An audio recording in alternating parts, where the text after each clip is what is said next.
But for now, let's talk about the economy. Interest rates, will they keep going up? We've got relief this month, but will we see any more increases? What about electricity prices, inflation and the threat of recession? And all the while, of course, there's a housing crisis and immigration is cranking up. Let's get some views here from experts. I'm joined on the desk by Dimitri Berstein, economist and principal at Eminence Advisory, Alexi Boyd, consultant with Small Biz Matters, and joining us from Melbourne is Kosha Gada, of course, businesswoman and Sky News contributor. And Kosha, I noticed you got the American flag flying there. Happy Independence Day.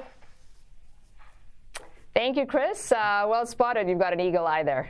Tell us about interest rates. Is this the last increase? Is inflation beaten, or is it just a short pause? Consensus seems to be that it is a short pause, similar to what happened in April last year. This is likely we're going to see it rise up again in August.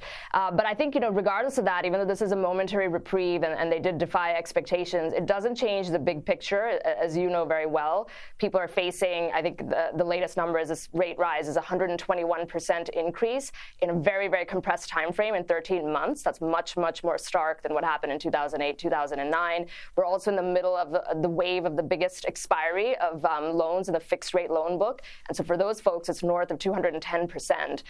That's huge. You add to that the backdrop of just stagnant household income. Inflation is still very high, between 5 and 6%. And just more and more of people's disposable income is going to the basket of essentials. And it's unfortunately a very painful picture that I think doesn't change despite today's news. Yeah, well, you got to feel for people who are coming off fixed loans and still come into this environment. Dimitri, when it comes to inflation, Philip Lowe seems to be suggesting the back is broken. Is he being too optimistic?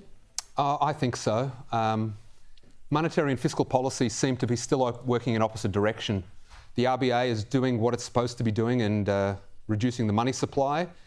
The federal government, with its spending, continues to enhance the money supply. So I think, Yeah, so the Reserve Bank's got the foot on the brakes and the federal government's got the foot on the accelerator. Correct.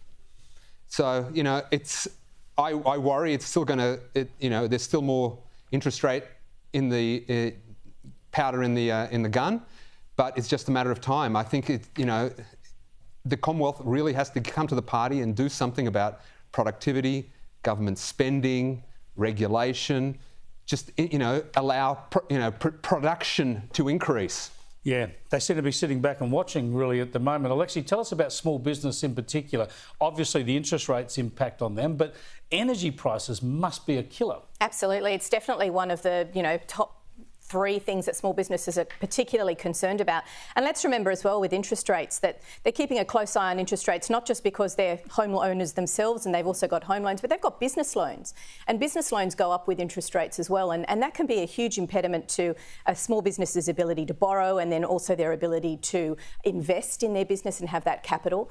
And so I think that it's a compounding issue. We've got interest rates going up. We've got the cost of doing business constantly increasing. Energy prices are absolutely enormous. And I think the flow-on effect of those increases on the 1st of July are going to be really hard hitting small business because that's a huge input for a lot of them.